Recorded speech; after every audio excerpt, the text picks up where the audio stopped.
안녕하세요.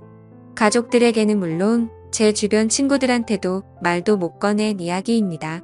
제 친구 몇 명 중에는 저랑 작은 엄마를 동시에 알고 있는 사람도 있지요. 그나마 불행 중 다행이라고 할 수 있는 건 저랑 작은 엄마를 동시에 알고 있는 지인들은 전부 다 해외에 거주하고 있다 보니 지금 현재 상황에 대해서는 자세히 모른다는 것입니다. 이제 결혼을 해야 했으니 작은 아버지라고 불러야겠지만 저는 삼촌이라는 표현이 아직은 더 편하니 그렇게 하도록 하겠습니다. 삼촌과는 가까운 관계였는데 결혼한다고 작은 엄마를 집에 처음 데리고 왔을 때는 정말이지 그 자리에서 기절초풍하는 줄 알았습니다. 평생 묻고 가야 할 비밀이기도 하고 과거를 아는 사람은 말씀드렸다시피 오래전에 알던 지인들 며칠 제외하고는 없는 편이니 숨기려면 충분히 숨길 수 있는 상황이었죠. 저 또한 그 자리가 좌불안석이었지만 작은 엄마한테는 그게 얼마나 더 힘들었을 자리인지 예상이 됩니다. 작은 엄마한테서 가족들에게 인사하러 찾아온 그날 저녁에 제발 이 이야기는 비밀로 하자며 울며불며 저에게 연락이 왔어요. 저도 충격적이고 놀랄 일이었지만 일 크게 만들 생각도 없었기에 알겠다고 했습니다. 한편으로는 어이없기도 하면서도 한편으로는 그렇게 날라리 갔던 여자가 어떻게 결혼한다고 저렇게 천상 1등 신부감처럼 변할 수가 있는 거지 싶었습니다. 저희 가족 이야기부터 해야지 이 이야기가 성립이 되겠네요. 별로 길게 설명할 건 없습니다. 저희 할아버지가 늦게 재혼을 하게 되면서 저랑 나이 차이가 많이 나지 않는 삼촌이 생기게 되었죠. 그 와중에도 장남인 아버지는 그게 효도라고 어머니 고생시켜가면서 할아버지 새할머니 대신에 삼촌을 맡아 키워줬습니다. 저야 워낙에 어린 시절이다 보니 그냥 난데없이 형이 하나 생긴 기분이었죠. 그러다 저희 어머니가 더 이상은 이렇게 못 살겠다고 집안을 뒤집어 엎어버린 덕분에 삼촌은 다시 할머니 집으로 가게 되었습니다. 어머니 고생했던 건 모르고 저는 친하게 지내던 형이 없어져서 한동안 조금 아쉽기도 했죠. 그런 아쉬움이 남아있어서 그런가 성인이 되어서도 저는 삼촌과는 친하게 지냈습니다. 마치 커오긴 했지만 그래도 터울이 조금 있는 편입니다. 저보다 10살이나 나이가 많았기 때문에 삼촌이 하는 모든 건 어린 조카이자 동생이나 마찬가지였던 제가 볼 때는 전부 새로운 세상에 가까웠습니다. 그러다 보니 삼촌이 하던 길을 자연스럽게 제가 따라가게 되었고 그렇게 삼촌이 공부했던 전공을 택하게 되었고 그렇게 삼촌이 했던 발자취를 따라서 유학도 다녀오게 되었습니다. 그리고 그때 그 나라에서 작은 엄마를 처음 알게 되었지요. 혼자 떠난 유학이고 사실 어린 막내라고 할아버지 할머니 재산을 대부분 물려받게 된 삼촌하고 비교하면 제 상황이 여의치는 않았지요. 기숙사 같은 것도 있었지만 비용이 절대 저렴하지가 않더라고요. 거기에 사실 유학생 신분으로 일을 해도 되는 건 아니지만 교포분들이 알게 모르게 학생들을 직원으로 몰래 채용하는 경우가 있거든요. 그런 여러 가지 상황 때문에 기숙사 생활은 하지 않고 한국인 교포들이 어느 정도 모여 사는 지역에서 유학 생활을 시작하게 되었습니다. 그 당시에는 작은 엄마도 뭐도 아니었으니 그녀라고 쓰도록 하겠습니다. 아무튼 그녀를 알게 된 건 당연히 유학을 떠난 그 동네에서였지요. 한인 교포들이 밀집돼서 사는 지역이라 보니 서로 한국인들끼리는 교류가 많았고 한두 달이 건너면 다 알 정도로 좁은 바닥이었습니다. 그녀를 처음 만나게 된 건 룸메이트 덕분이었습니다. 아무리 제가 방과 후에 일을 하고 있다고 한들 그건 생활비에 조금 보태는 정도이지 어쨌든 공부가 최우선 과제였기 때문에 돈 버는 일에 집중할 수가 없었습니다. 그렇다 보니 저 혼자서 월세를 구해야 하는 건 솔직히 너무나도 사치였어요. 그래서 당시에 방을 구하고 있던 비슷한 처지의 유학생 2명과 제가 같이 룸을 쉐어하는 개념으로 집을 구하게 되었습니다. 방 한 개짜리에 거실이 딸린 구조였어요. 3명이 방 한 개짜리 집에서 같이 부대끼고 지낼 수는 없었지요. 애초에 월세집을 구한 학생이 같이 쓸 사람인 저와 다른 학생을 모집한 개념이었기 때문에 그 사람은 갑의 위치였던지라 선택권이 많았습니다. 그래도 양심은 있는지 아니면 조금이나마 더 넓은 공간을 쓰고 싶었던 건지 자기가 가벽을 세워서 거실을 방처럼 쓸 계획이니 저랑 다른 학생 2명이서 같이 방을 쓰라고 하더라고요. 대신 정말 저렴하게 들어간 방이다 보니 뭐 사실 불평할 만한 건 덕지도 없었습니다. 아무튼 그렇게 그 집에서 삶의 터전을 잡고 학교도 다니고 일도 하고 하면서 성실하게 살고 있었습니다. 삼촌이 지내던 지역이라서 삼촌을 이미 알고 있던 사람들도 많았고 덕분에 도움도 많이 받아서 그렇게 지내는 데는 어려울 일이 없었지요. 그러다 저랑 같이 방을 쓰던 대학생이었던 룸메이트가 갑자기 급한 이유로 급하게 방을 빼게 되었습니다. 혼자 방을 쓰게 된다는 건 좋은 일이었지만 대신 그렇게 하려면 제가 그 친구의 몫까지 돈을 내야만 했어요. 난데없이 추가적으로 돈 쓸 일이 생기니 당황스럽더라고요. 여전히 저 혼자 독립하는 것보다는 저렴한 가격이었지만 저 혼자 두 살 한 분을 내려니 부담이 많이 되었죠. 그래서 집주인이던 친구와 함께 백방으로 룸메이트를 한 명 더 구하기로 마음을 먹었지요. 다행히도 반년 동안 같이 지낼 수 있다는 사람을 구하게 되었습니다. 그리고 그때 그녀 작은 엄마를 처음 만나게 되었지요. 당연히 이 여자가 제 작은 엄마가 될 거라고는 상상도 못했습니다. 학교 마치고 아르바이트 마치고 방에 돌아왔더니 새로 들어온 룸메이트가 들어와 있었어요. 인사하려고 방문을 열고 들어갔는데 웬 여자가 있었습니다. 그녀와는 처음부터 같은 방을 쓰게 되었던 거예요. 엄청 놀랐고 말문이 막혔지요.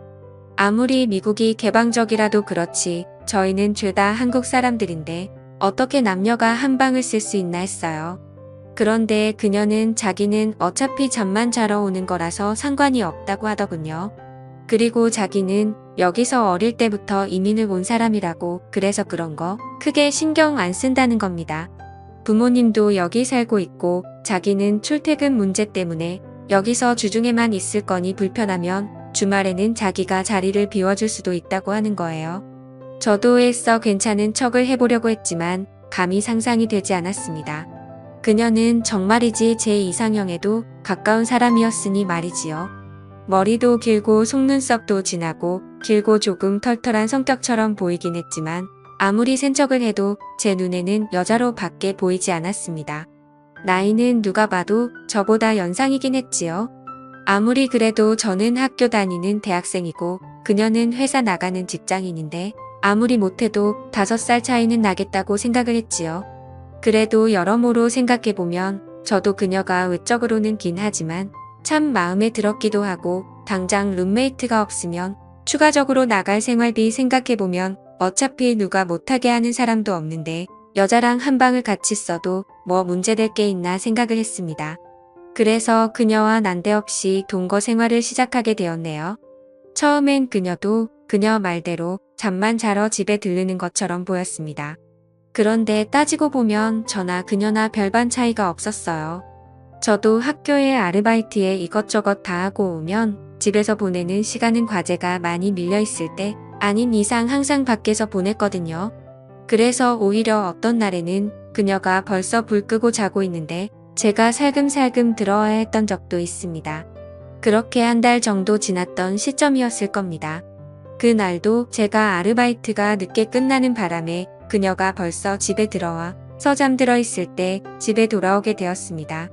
잠에서 깨지 않게 살금살금 제 침대로 가려고 하고 있는데 제 인기척을 느꼈는지 그녀가 저를 부르더군요. 괜히 저 때문에 잠이 깬 건 줄 알고 조용히 하겠다고 죄송하다고 하는데 그게 아니고 자기는 안 자고 있었고 저인 줄 알고 불렀다는 거예요. 그래서 무슨 용으로 불렀느냐 물어보니 그냥 그녀가 요 며칠 저를 쭉 지켜봤는데 참 재미없게 사는 것 같다고 하는 겁니다. 맨날 집 아니면 학교 아니면 일터냐고 모처럼 외국에서 사는데 추억도 만들고 그래야 하지 않냐는 거예요. 그래서 삼촌도 여기서 똑같이 유학을 했다. 나는 삼촌이 했던 길을 그대로 걷고 싶어서 그러는 거다 설명을 했는데 나이도 어리면서 언제적 구닥다리 시절 이야기를 하는 거냐며 웃더군요. 삼촌이 사실 나랑 나이 차이가 많이 나지 않는다. 이 이야기를 해주려고 했는데 제가 말할 틈도 주지 않고 그녀가 먼저 저를 꼬시기 시작하는 거였죠. 그러지 말고 자기도 잠도 안 오고 심심하던 차였는데 그냥 둘이 같이 놀러 나가지 않겠냐고 하더군요. 그리고 그날 처음으로 유학 와서 술을 입에 댔네요. 원래 저도 한국에서 대학 생활하면서 군대 다녀오고 나름 친구들하고 놀러 다니고 하면서 노는 거 참 좋아라 했습니다.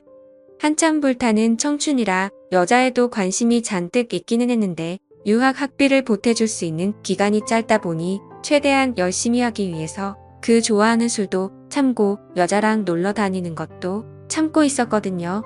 그런데 그 봉인을 그녀가 풀어줬던 거죠. 유학 몇 달 만에 마시는 술은 생각 이상으로 달콤했고 좋았습니다.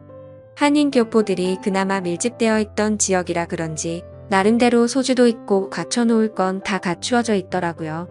1차로 마신 양주도 좋았지만 오랜만에 마신 소주가 정말 끝내줬습니다. 소주로 술을 바꾸고부터는 그녀랑 별의별 이야기도 다 하고 웃음이 끊이지 않게 놀았지요. 그리고 그러다 결국 제 필름이 끊어져 버리고 말았네요. 아침에 일어났을 때는 뭐 말할 것도 없었지요. 어떻게 집은 들어와 가지고 그녀와 저는 각자 쓰는 침대가 아니라 같은 침대에 누워 있었습니다. 무슨 일이 있었는지는 저는 기억이 안 났지만 그녀는 처음부터 끝까지 모든 걸 기억하고 있었지요. 사실 그 상황에서 기억이 나고 말고 그게 뭐가 중요하겠습니까?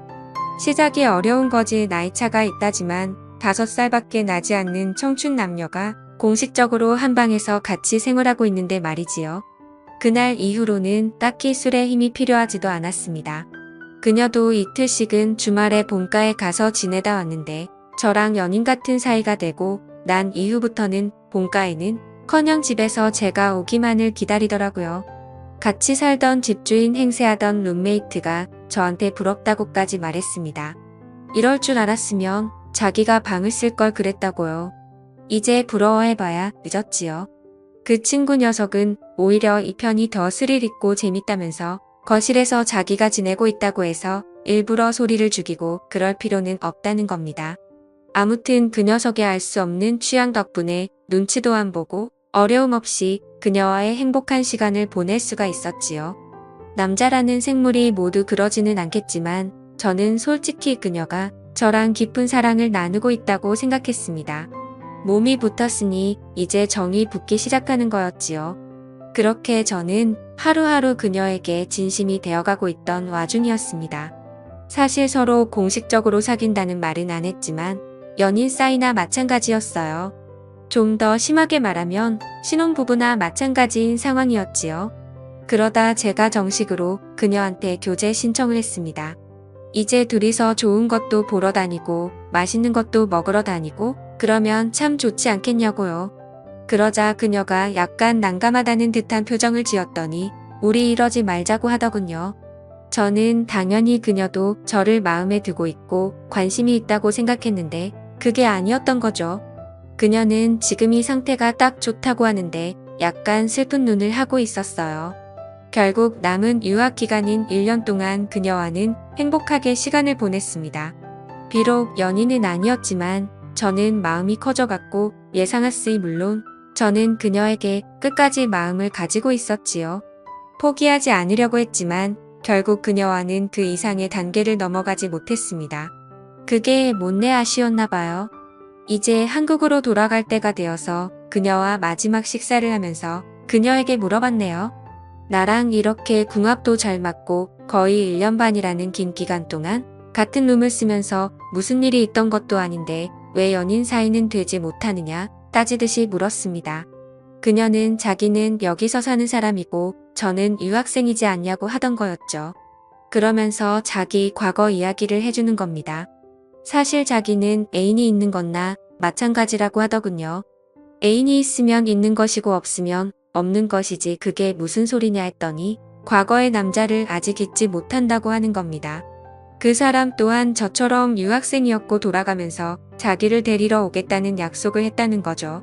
그런데 연락도 없고 감감무소식이니 자기는 더 이상 상처받지 않기 위해서라도 저같이 공부하러 잠깐 머무는 사람들하고는 연애를 하지 무슨 말인지 이해가 가긴 했지만 그녀는 그냥 유학 왔던 지난 남자에게 버려졌을 뿐인데 너무 그기에 의미 부여를 하는 게 아닌 건가 싶었습니다. 뭐 저도 어차피 돌아가야 하는 입장에서 그녀와 다시 연인 관계를 처음부터 시작하고 싶었던 게 아니었거든요. 그냥 궁금했던 걸 물어본 거나 마찬가지였으니 사실 그녀가 무슨 사연을 가지고 있었던 간에 제가 알 바는 아니나 마찬가지였지요.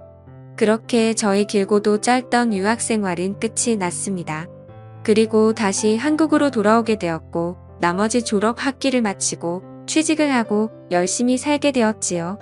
그녀 말고는 다른 사람은 시시할 정도로 문득 그녀가 그리울 때가 있더군요. 새 애인을 만나도 어쩌다 여자 한 명 꼬셔서 같이 즐기게 된다고 해도 유학 기간 동안 보냈던 그녀에 비할 바는 아니었습니다. 그런데 그래도 바쁘게 살다 보니 어느 순간부터 그녀에 대한 그리움도 옅어지고 추억도 희미해지더군요. 그리고 저도 새로 애인을 사귀게 되었고 말한 대로 그녀에 비할 바는 아니지만 이제 그녀와의 추억은 한참 5년이나 지난 일이 되었기 때문에 그럭저럭 만족하고 살게 되었습니다. 그리고 그렇게 다 잊은 줄 알았던 연상의 그녀가 이제는 제 작은 엄마가 되게 생겼다며 가족들 모임에 삼촌이 데리고 나왔던 아직도 작은 어머니라는 호칭이 어색하기만 하네요. 그때 우리 외국에서 같이 보냈던 그 시간들을 비밀로 해달라는 그녀의 부탁에 알겠다고 대답했지만 자초지종은 듣고 싶었습니다. 그녀가 저희 끝없는 구애에도 거절을 하게 만든 그녀가 잊지 못하던 그녀의 옛날 저와 같은 유학생 출신이었던 그 남자가 다른 사람이 아니라 제 삼촌이었던 거죠. 그런데 그 삼촌과 연락이 멀어졌던 사이 제가 유학을 오게 된 거고 정말 우연치 않게 그녀와 한방 생활을 하게 된 거죠. 피는 반에 반밖에 섞이지 않았겠지만 그래도 할아버지 유전자가 남아있을 테니 삼촌과 저에서 어느 정도 닮은 점을 찾았나 봅니다. 그래서 그녀는 그동안 저와 그렇게 지냈던 거지요. 그렇다고 해서 삼촌 또한 작은 엄마 그녀를 잊지 못해 힘든 삶을 살았던 건 아니었어요. 그간 여자친구며 애인이며 결혼한다며 이 여자 만나던 그 여성 편력을 제가 잘 알고 있거든요. 하지만 작은 엄마에겐 이 사실을 말해주지 않았습니다. 삼촌이 바로 그녀가 잊지 못하던 사람이라는 사실이 질투가 나긴 했지만 저 또한 애인이 생기고 좋은 삶을 살고 있는데 굳이 뭐하러 초를 칠 이유가 있나 싶었지요. 여기까지는 참 좋았는데 얼마 전에 그녀가 저를 찾아왔어요. 울면서 말입니다. 난데없이 들이닥친 그녀 때문에 적잖이 당황했지요. 그녀는 제가 많이 보고 싶었다면서 갑자기 유학 시절 같이 보냈던 그때처럼 저에게 들이대기 시작했습니다. 저는 일부러 그녀에게 작은 엄마라는 호칭을 썼습니다. 틀린 호칭도 아니고 조금 위험할지도 모른다는 생각에 거리감을 주고 싶었거든요. 그녀는 그렇게 부르지 말라고 자기를 예전처럼 불러달라면서 자기가 10년이 가까운 시간 동안 20살 첫사랑에 눈이 멀어서 진짜 좋은 사람을 놓친 것 같다면서 울더군요. 눈이 멀어 삼촌을 선택한 자기 인생을 후회하고 사실 이제와 생각해보니 진짜 좋아하는 건 삼촌이 아니라 저라고 하는 거였죠. 사실 그녀에게 복수하고 싶은 마음이 태산 같았지만 그녀의 그런 이는 눈동자를 보니 그럴 수가 없었습니다. 그리고 정신을 차리고 보니 저와 그녀는 예전처럼 서로를 부둥켜 안고 눈물을 흘리고 있었지요. 삼촌이 업무 특성상 주중에는 지방에 내려가 있고 주말에 올라오는데 덕분에 저는 그녀와 시간을 보내기가 참 수월합니다. 언제까지 이 상황을 유지할 수는 없을 거예요. 그래도 최대한 닿는 데까지 그녀와 하지 못했던 추억을 쌓고 싶습니다. 지금까지 제 사연을 들어주셔서 감사드립니다.